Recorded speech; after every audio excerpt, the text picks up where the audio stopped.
ce qui est extraordinaire, c'est que quand Dieu parle au cœur, ça veut dire qu'en lisant la parole de Dieu, Dieu se révèle à travers ma propre vie. Ça veut dire que Dieu transformait mon cœur, ça veut dire que je changeais d'attitude, parce que quand j'avais 12 ans, quand j'étais dans la petite enfance aussi, j'étais un garçon très insupportable. Un enfant qui bougeait beaucoup, qui était, ça n'a pas l'air aujourd'hui, mais bagarreur, violent. Tout le monde peut dire, mais tous les enfants font ça, certes, mais quand Dieu parle au cœur de quelqu'un, Dieu transforme le caractère de la personne. Dieu transforme l'être de la personne. Dieu transforme le cœur. Et c'est ce qui se passait pour moi. Donc quand on rencontre Dieu, ça se voit. Ah Ce oui. ne sont pas que des paroles. Ah non. Ce n'est pas une théologie. Non. C'est une C'est réalité. une transformation Une vérité. que les gens autour de toi peuvent constater. Tout à fait. Et confirmer. Oui. C'est la réalité de Dieu dans la vie de quelqu'un, Voilà. d'une personne. Voilà. Et normalement, on voit quand même, à part que celui qui est en face refuse de reconnaître, mais quand Dieu pénètre le cœur de quelqu'un, transforme le cœur de quelqu'un, cette personne est obligée de voir la différence d'avant et d'aujourd'hui. Comme je disais avant, quand je sortais de l'école, je prenais la Bible et je lisais cette Bible, je la dévorais. Et je prenais plaisir vraiment à lire cette Bible. Et un soir, je me suis retrouvé, parce que nous étions 15 enfants dans la maison. Et il fallait chaque soir trouver un endroit pour dormir. Mais ce soir-là, je me suis retrouvé dans la chambre, parce que l'Afrique, le climat est comme la Martinique, donc il fait chaud. Et donc, je me suis couché sur le sol, amen, le sol. Et c'est à ce moment-là que j'ai eu cette vision extraordinaire. Parce que je sais l'attitude que j'avais. Je pouvais entendre, j'étais dans la position à genoux, je pouvais regarder, mais je ne pouvais dire aucun mot. Et ce qui est extraordinaire, c'est que dans cette vision, le ciel était devenu comme un ciel où il y avait un cyclone, comme un cyclone là. Les nuages étaient tellement bouillonnants que ce cyclone, le ciel bougeait, quoi, gris, vraiment gris, tempête. Et voilà que dans cette superbe tempête au niveau du nuage, j'entends distinctement 7 trompettes à ma droite, 7 trompettes à ma gauche. Audiblement. Audiblement, je les entends. Comme si elles existaient, résonnaient. voilà, elles résonnaient réellement.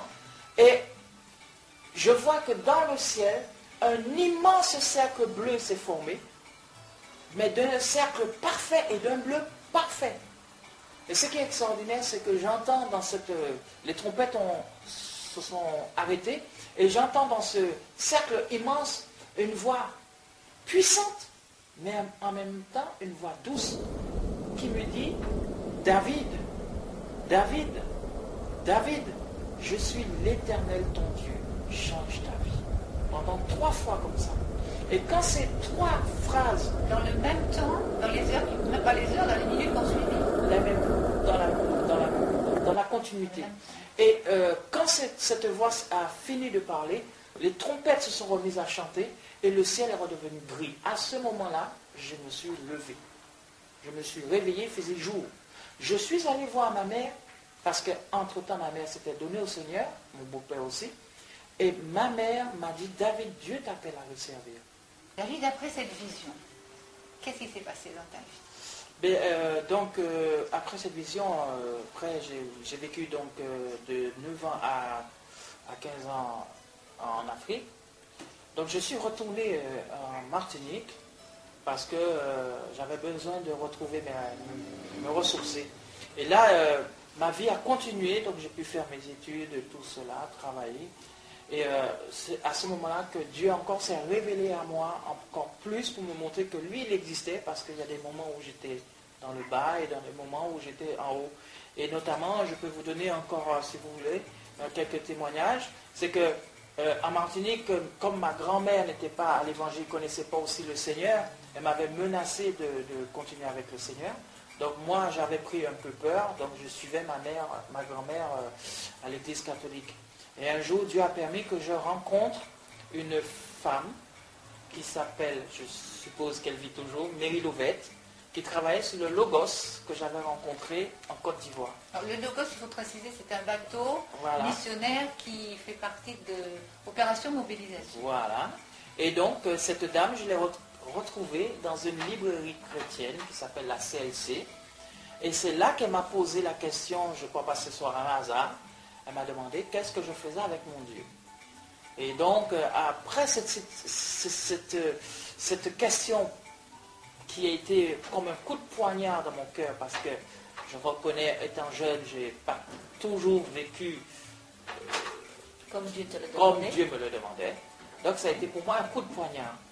Et quand j'allais le dimanche à la messe avec ma grand-mère, le soir, le Seigneur me parlait comme je parle en ce moment entre toi, Marie-Thérèse, et moi. Et Dieu me demandait, David, que fais-tu avec moi pendant 3 dimanches comme ça? Et là, quand je dis, Seigneur, oui, je veux vraiment marcher avec toi, c'est à ce moment-là que je suis allé voir un pasteur qui est maintenant en France et que je lui ai demandé de prier pour moi pardon. J'ai demandé pardon à Dieu pour tout ce que j'ai commis comme erreur et Dieu ne me lâchait jamais. C'est à ce moment-là que le poids du péché est réellement tombé et je marchais jusqu'à aujourd'hui avec le Seigneur. Et la grâce que j'ai eue, c'est que Dieu a permis que je rencontre ma tendre épouse. Alors Nathalie, toi tu as rencontré l'homme de ta vie. Et oui. Mais avant de rencontrer David, est-ce que tu as rencontré Dieu? Et non. Voilà, mon histoire, c'est vraiment une histoire d'amour en fait. Parce que mon histoire a commencé quand pour connaître Dieu, il a fallu que je connaisse David. Il a été l'instrument. Il a été l'instrument utilisé par Dieu pour toucher mon cœur. Il a fait beaucoup de choses alors. Il t'a apporté la solution pour rencontrer Dieu et en plus, il a pris ton cœur. Et oui. Et tu lui as donné ton cœur. Nous sommes Et, donnés la cœur mutuellement. Et à quel moment tu peux nous dire que David a été celui qui t'a amené au Seigneur? Tu peux nous expliquer un petit peu concrètement? Mais justement, au fait, ça a été dès le départ. Dès que je l'ai connu, comme je vous ai dit, on s'est connus à une fête, donc du 31 décembre. J'avais à peine 17 ans. Et tout de suite, quand je discutais avec lui, je l'ai trouvé, il n'était pas comme les autres garçons. Et je me souviens que quand je suis rentrée chez moi, le lendemain, j'ai dit à ma mère, je dis, oh maman, j'ai rencontré un jeune homme, mais dis donc, mais il me respectait, sa façon de parler et tout. Et déjà ça, au départ, ça m'avait touchée. Parce que pour moi, ce n'était pas un jeune homme comme tous les autres. C'est important ce que tu dis. Oui, Tu ressentais à travers lui un respect pour ta propre personne. exactement. Ça, c'est le reflet de la personne de Dieu aussi. Dieu respecte chacun de nous. Ouais. Et c'est justement ça qui m'a donné envie de le connaître. Bon, je ne l'aimais pas, j'avais pas de sentiment pour lui. Mais sa façon d'être, j'avais envie qu'il soit un ami. Parce que je sentais que quand il me parlait, bon, je m'étais toujours fait respecter des garçons parce que ça, j'y tenais énormément. Et donc, là, j'ai voulu approfondir un peu plus avec lui, en tant qu'ami, bien sûr. Tu as trouvé celui que tu cherchais et surtout le respect auquel tu aspirais en tant que femme. Aussi, Oui, c'est important. oui, mais ça a été au fur et à mesure. Ça ne s'est pas fait tout d'un coup comme ça. Tu l'as Ça a connu été, combien de temps avant que Dieu fasse quelque chose ou te convainque dans ton cœur? Ben, ça n'a pas été long avec moi, en fait. Parce qu'en fait, quand j'ai connu David, quand je revois comment j'ai connu le Seigneur, pour moi, c'est vraiment romantique. Parce qu'on était souvent au bord de la plage, assis sur le quai, au coucher de soleil. C'était vraiment beau, il me parlait du Seigneur. Donc c'était, en même temps, on apprenait à s'aimer, et en même temps, j'apprenais l'amour de Dieu par rapport à moi. Et c'était formidable. Quand il me parlait de Dieu, je me souviens qu'une fois, il me parlait de la foi. Il y a un verset dans la Bible qui dit que Dieu nous dit si on a la foi comme un grain de sénévé, on peut déplacer une montagne. Et justement, on était au bord de la mer, il y avait une montagne. Et puis je me suis dit, mais alors, cette montagne, si je veux, je peux la faire tomber dans la mer. Après, j'ai réfléchi, j'ai dit, ah non, il y aura un raz-de-marée, il y aura des morts. Donc, c'est pas une bonne idée que j'ai eue. Tu avais une foi simple, une foi d'enfant. Voilà, oui, voilà, c'est ça. C'est ce que Dieu a attendu. Oui. Croire. Oui, je prenais au mot, en fait. Et quand il me parlait du Seigneur, ce que je faisais quand je rentrais chez moi, je m'étais acheté un cahier. Et on m'avait donné un petit journal avec mais vraiment de très jolies images. Alors ce que j'ai fait, j'ai découpé les images. Et puis j'ai dit, Seigneur Jésus, je ne connaissais pas la Bible. Hein. J'ai dit, Seigneur, il faut que tu me donnes un verset qui corresponde à l'image. Et bien, le Seigneur, il le faisait, alors que je ne connaissais pas la Bible. Hein. Et voilà, et c'est comme ça qu'en fait que j'ai découvert sa parole. Avec des images et puis les versets bibliques que le Seigneur me donnait comme ça. En fait, parce que quand David me parlait, c'est vrai que j'écoutais, mais je vérifiais quand même.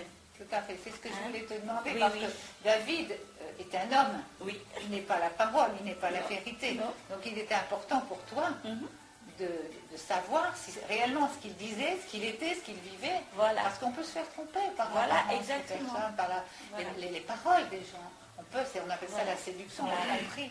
Et tu avais vraiment l'attitude la meilleure, la plus sage, de vérifier justement dans la Bible si ce qu'il te disait Voilà, était vrai. c'est exact, ouais, Je crois que tout c'est à fait ça. important. Et c'est vital. Ben oui. C'est vital parce que Voilà. il aurait pu te tromper. Oui, il aurait pu, mais bon, on ne me trompe pas facilement. Voilà. Parce que tu cherches aussi la vérité, quelque part. Oui, c'est-à-dire quand j'étais petite, j'ai toujours aimé le Seigneur. Bon, je pensais le servir, je faisais le catéchisme, je l'aimais. Je me souviens des fois que quand j'étais malheureuse, je m'enfermais, je lui parlais. Bon, je le faisais pas de la bonne façon, mais au fond de mon cœur, je sais que après, quand je lui ai donné ma vie, je savais qu'il avait toujours été avec moi. Parce que quand j'ai connu David, j'étais pas bien dans ma peau. Oui, et ce que tu dis est important, et continue justement. Oui, justement, je me sentais pas bien, je n'aimais pas me voir, j'étais pas bien. Et, bon, même à lui, je lui disais, va voir quelqu'un d'autre parce que je suis forte. Comme j'avais pas envie de souffrir, déjà moi-même, je m'aimais pas. Et c'est vrai que plus il me parlait, plus l'amour de Dieu grandissait dans mon cœur, plus j'avais cette conviction que il y avait cet amour qui naissait entre le Seigneur et moi. Et tu t'acceptais progressivement parce Progressivement, oui. que Dieu t'aimait, et voilà, tu réalisais cet amour. exactement. Et j'ai appris, grâce au Seigneur, à m'accepter comme j'étais. À Et à m'aimer et à me trouver belle. Et tu es belle. Merci.